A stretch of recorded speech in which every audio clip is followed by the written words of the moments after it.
Hello everyone and welcome to another edition of the Token City Show.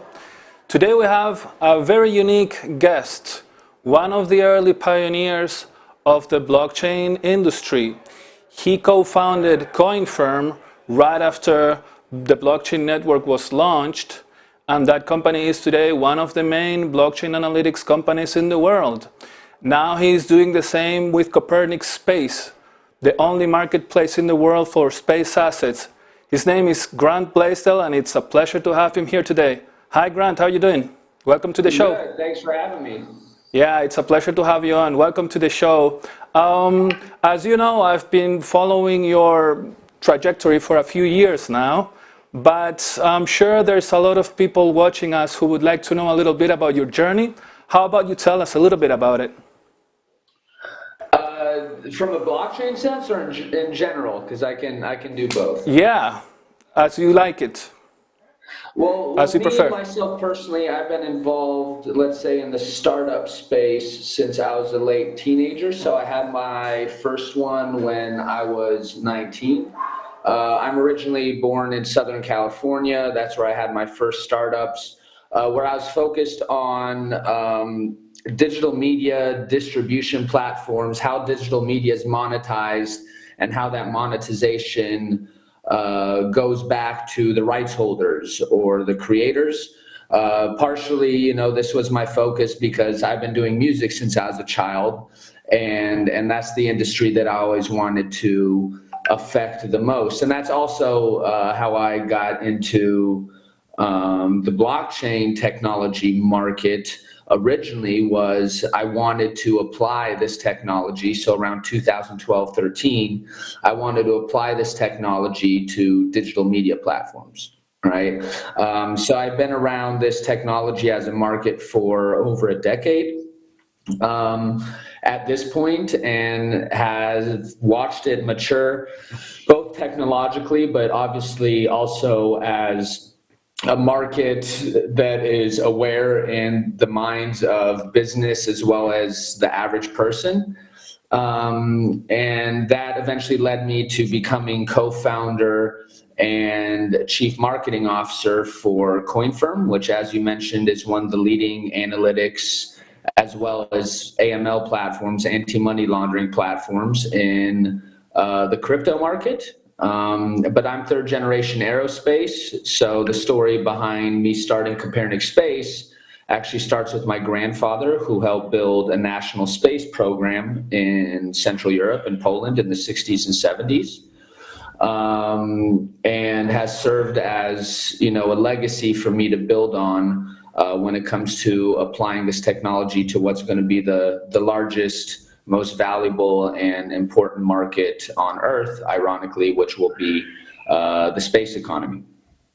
Okay, so yeah, as you mentioned, for you, Copernic Space is a love project. Do you want to tell us a little bit more about that?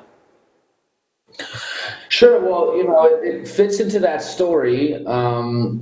My mother and I have been investing, so to say, ourselves into the space economy for a very long time. My mother longer than myself. And the reason I bring her up is because she's my co-founder. She's known as Lady Rocket in the market, and is a former Silicon Valley executive who also was responsible for taking a lot of big American tech companies into Central Europe. It's built on that legacy where we started investing in the space economy. We saw through our activities, especially around Vandenberg Space Force Base, that really the biggest need and the biggest opportunity sits around how do we build the commercial and financial infrastructure and the marketplace in the digital era and the digital economy era that connects, not only allows space companies to do business better, right, under a new model than they're already doing, but the holy grail is how do we connect the space market and what we call space assets with the wider commercial, consumer, and investor markets globally. So we started kind of investing in the idea of Copernic Space about 7 years ago. Blockchain tech wasn't mature enough yet to do what we really wanted to do. And even more importantly, market psychology, whether it's from the space market or from the technological blockchain market, wasn't yet there.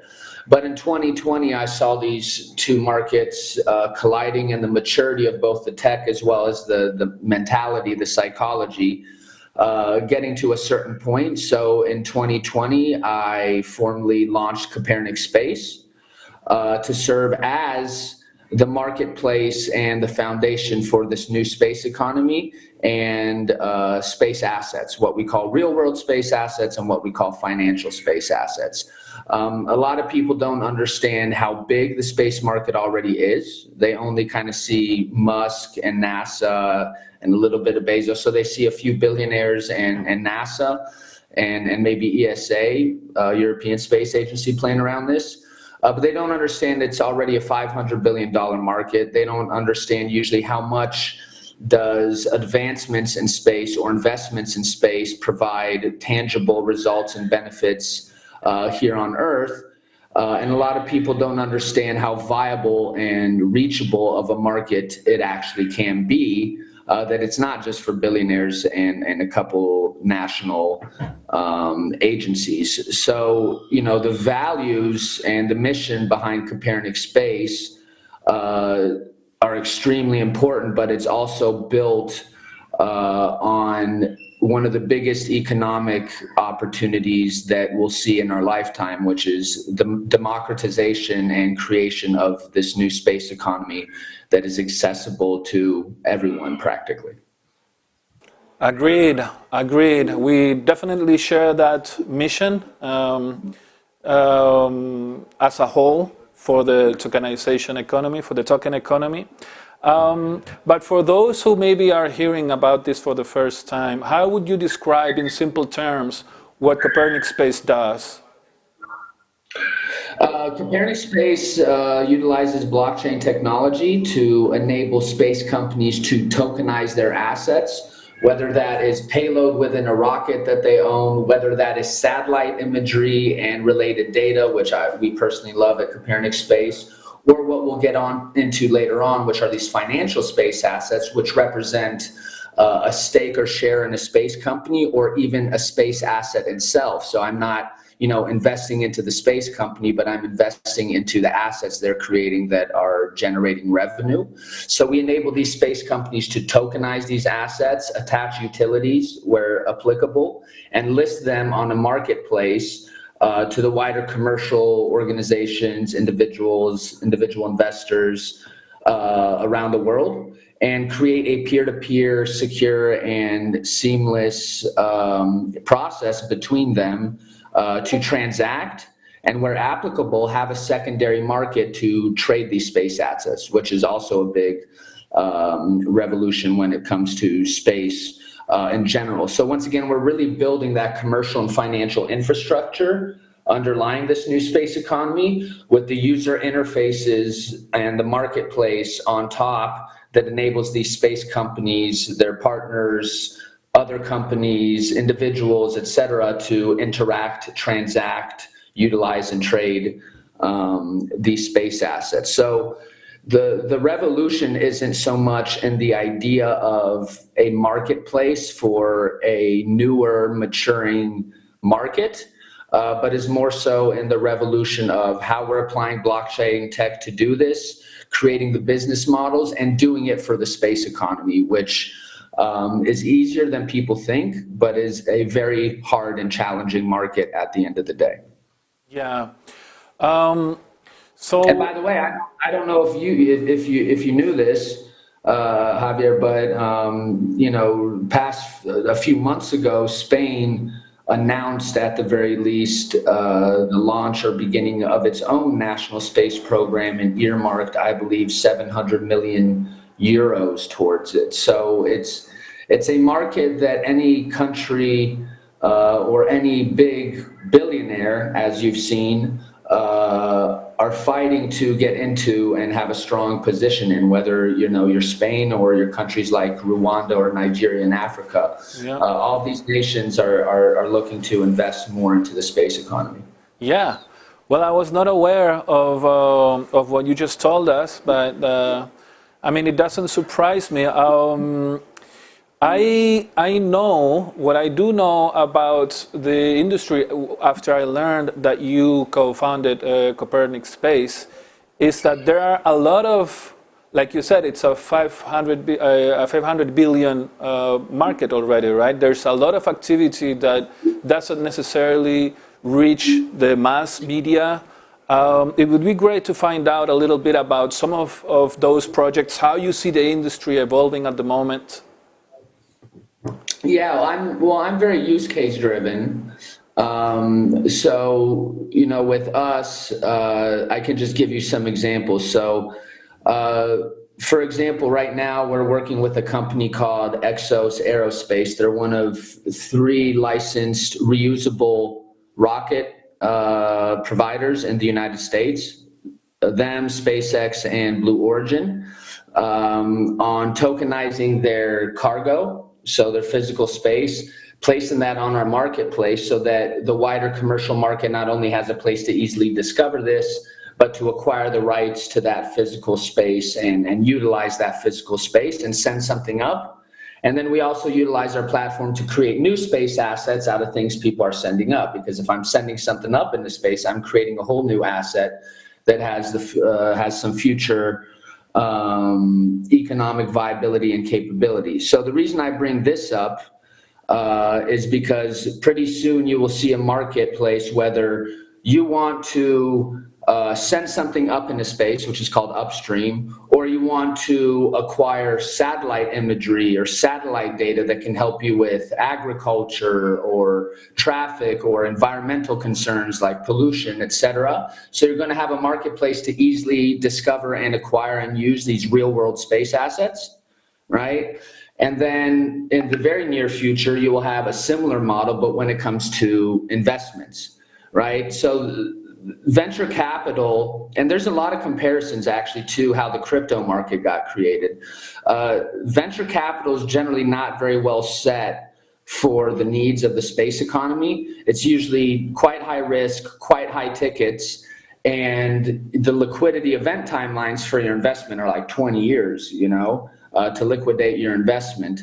In the crypto market, remember really what launched the crypto market heavily were ICOs, token sales, etc., starting around 2017. Yeah. Right, and that was outside of the venture capital industry until later on. So, you know, we want to also apply these models in a regulated manner that have already shown to work and revolutionize financing and apply them to space, which is a market where there's lots of needs for capital, but the models currently for how financing and capital is provided is not very well made for space, especially early stage ventures. So over the next 5 to 10 years, this is going to turn into a multi-trillion-dollar market. And the thing that's really going to facilitate that and turn it into the biggest market on Earth is how easy, understandably, does the wider commercial market, investor market have access into this economy. As any new technology, it's usually initially for the richer kind, and then it democratizes down, right? So through our marketplace, we're creating that model and pushing that boundary faster and further for the space market. So we want to bring that Amazon mixed with Robin Hood sort of effect to space. That sounds great. So yeah, you just basically described how your vision for Copernic Space.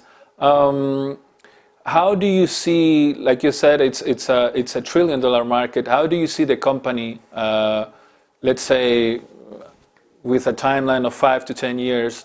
What's your vision for the company in that sort of timeline? So, remember I kind of place us as the commercial and financial infrastructure with this marketplace, the user interfaces, applications on top. Yeah. So last year we launched Spaceables, which is a marketplace on our platform just dedicated to space culture, space art, etc. So this is where you can buy tokenized art. I believe we even have some music going on there, etc. This is never going to be the main business model behind us, but it's a way for us to emotionally engage and onboard space passionate people, creators around space, etc., onto our platform, and then transition them into our next two applications, which the one where we're launching right now, which we've been working with on space companies for almost the past 2 years on building these standards and cases for, is called SpaceMart. So that's focused on the real world space assets. So like, how do I access payload within a rocket or on a lunar lander going to the moon, right? How do I access satellite imagery and data, whether I'm a big corporation or, you know, I'm a single real estate guy who just wants to take a picture of, you know, my real estate development, or I'm a local government, right? Because most of these big satellite things, most of these space asset things are processes that take millions of dollars and take, you know, a year to contract, which eliminates majority of the commercial market out of it. So our focus this year is to release SpaceMart, which is for real world space assets. So once again, things like payload and satellite imagery. And next year, according to our roadmap, we focus on what is called Space Pool, which is the final application on our platform, right? And that's, look at that as a DeFi financing application for space, right? So initially it'll kind of start on more like Gitcoin a la Kickstarter model, where projects can receive financing not under the viewpoint of investment. They'll get, let's say, an NFT back that represents some utilities or something like that. And later on, we'll go through the securities licensing ourselves or collaborating with certain partners that already have that, to offer direct tokenized investments into space ventures themselves or the assets they're creating, which is the model I really love. Because instead of investing into, once again, the company, into what are called security tokens, you'll be investing or financing their assets. So let's say I'm not investing into the satellite company, I'm investing into their new constellation of commercial satellites that are going to be generating revenue, and I'm going to earn a micro percentage of that future revenue for the liquidity I gave them to create that asset. And I think that's going to be an interesting model across a bunch of industries, like film, for example. Imagine I'm not investing into Universal, I'm investing into the new Avengers film, right? So this will also enable entrepreneurs to not give away equity, power in their company, go through that whole process, but focus on the assets themselves and the revenue that these assets generate. So we have a long-term plan, especially for blockchain-related companies. I'd say it's quite a wide and long-term plan. How that roadmap will move according to some things we'll see. But once again, we're building that commercial infrastructure and the financial infrastructure and placing the user interface, the applications on top of it. And we're not building this for Web3 users, right? As of now, there's still Web3 processes mainly dominating on the platform. But over the next year or two, we're looking to try to transition that out into where blockchain serves as that underlying foundation. But the user doesn't need to know that. Right? You know, I said pretty much from the beginning, since I got into this market, and, you know, especially now with the NFTs sort of thing, is that the success of this technology will be when hundreds of millions of people are using it, and they don't need to know about it to successfully use it. Just like we don't treat NFTs on our platform like most people treat NFTs. NFTs is a technology we utilize to act as a vehicle with certain features, functions, benefits, utilities for actual space assets, right? And I think that's the big misconception or the bad salesmanship of especially the NFT market, is like, hey, NFT is the asset. And it's like, no, NFT is a technology, once again, with certain features, functions, benefits for an actual asset. In our case, these space assets. Definitely. Nobody needs to know how email works, right? We just need to use it. Yeah. Definitely. Well, one more thing, you know, we're in that similar point right now. And, you know, when I said, you know, the Amazon effect and where we see ourselves as a company, you know, I compare a lot what's happening today in the market, especially what people are saying around crypto or NFTs or et cetera, to be something that was similar to what was said during the initial web boom and burst right? Which is, some famous genius people said, email won't change the world any more than the fax machine. And then, the dot-com bubble burst and people are like, see, this internet commerce thing, it's not a real thing. People need to have perspective and on kind of history as well and pattern recognition. And, I think crypto is going through a very similar moment. It's just, once again, I don't think crypto is a user interface technology, really. It's more of a back-end infrastructure technology. And once again, I think its success will be when, people are using it and it's not in their face that they have to use crypto. Yeah, it kind of feels like the big milestone there is when we get the ability to connect, real world information, data, from outside of the blockchain into the blockchain. Kind of feels like that will be the moment in which, the user interfacing side of things will finally click. Can I add something to that real quick? Sure. Yeah, so that's one thing about space that is really unique as a market for blockchain tech. Because like I said, blockchain is really it's kind of an infrastructure technology in reality. It's more back-end. Mm-hmm. So one thing has made it really hard for this technology to penetrate more of these markets. We're talking about these real world assets like real estate, whatever it may be. Mm-hmm. It's because you're dealing with markets that have decades and decades and decades of legacy system, bureaucracy, all this sort of stuff, regulations on top of it, et cetera, that make it harder to really penetrate and, implement this technology on that infrastructure level. Space is different. Space hasn't had, the private market for space is very young. It didn't have the chance to, go through its digitization phase yet, but it also didn't get a chance to really build these decades of these legacy systems, et cetera, related towards, how it works commercially. So that's another reason why blockchain is particularly good for space, is because space is one of the few markets that you're really starting in the infrastructure. The infrastructure is just now being built for space. Yeah, that's so interesting, really. I hadn't really thought of that. Actually, I hear you talk, and one can tell that you are becoming a true connoisseur, if that is the correct word, of the space. And it makes me think of how, it's like you said, it's as an investment, it's all high stakes, right? It's not suitable for the VC kind of modus operandi.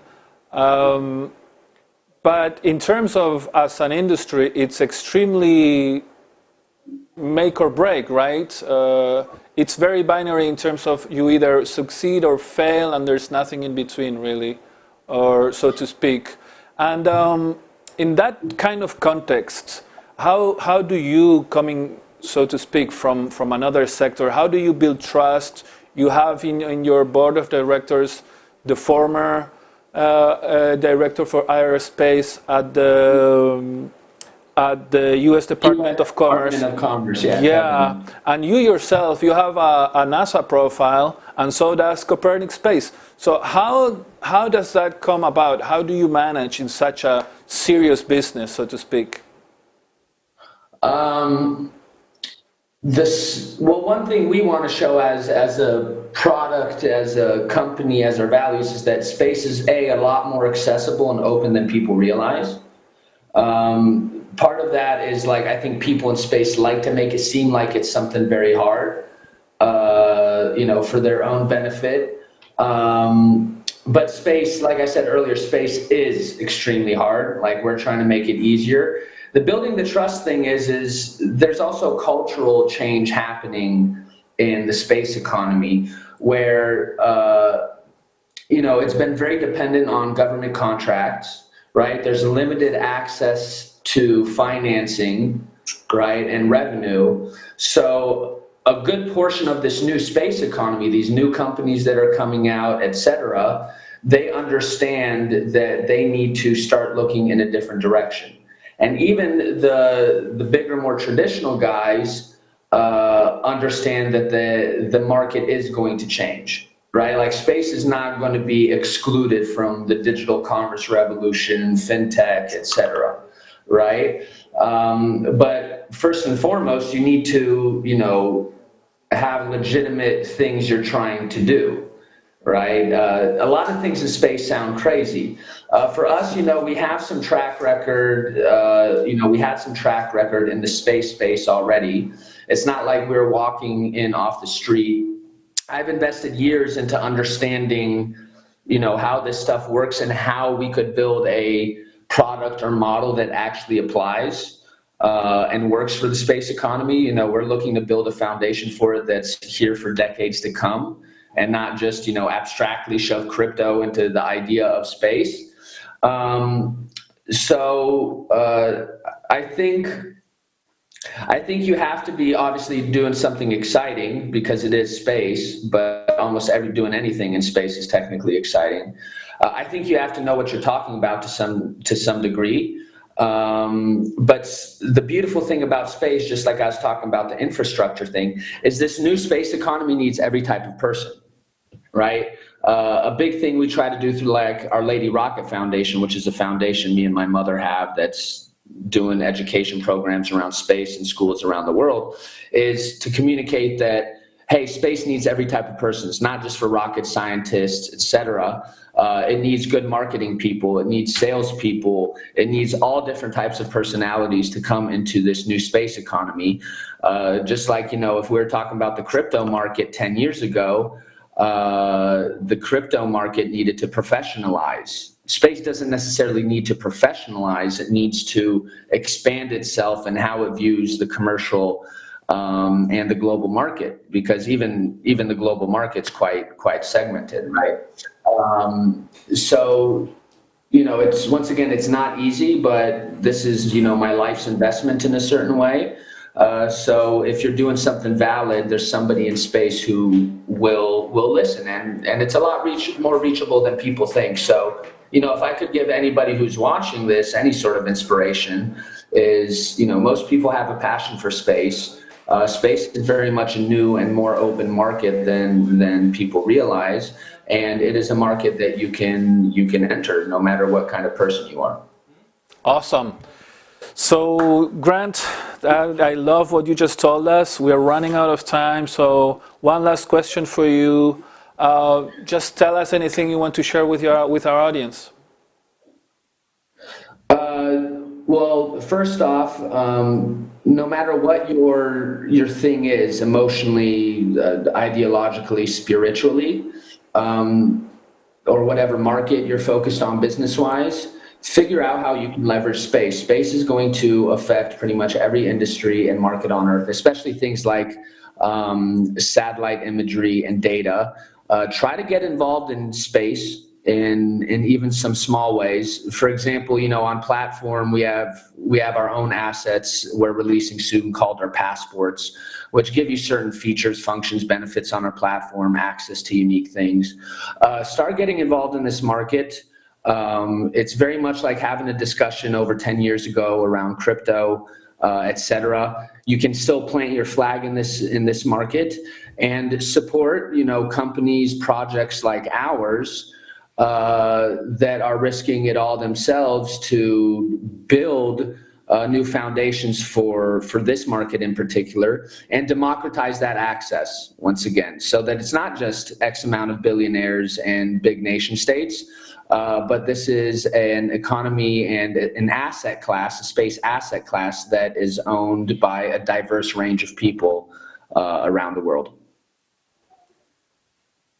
Completely agreed, Grant.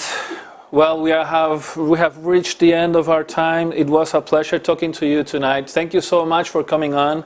You're such a great entrepreneur, and I'm sure you're going to make a big splash in the space scene. Thank you so much. And thanks for having me on, and thank you to Negocios TV. And thanks for all the support and the kind words. I appreciate it. You're very welcome. Take care. See you, buddy. Bye. Bye. That's all for today. We hope you enjoyed this interview with an entrepreneur that's bold, courageous, and pioneering. And thank you so much for watching. Take care. Bye-bye.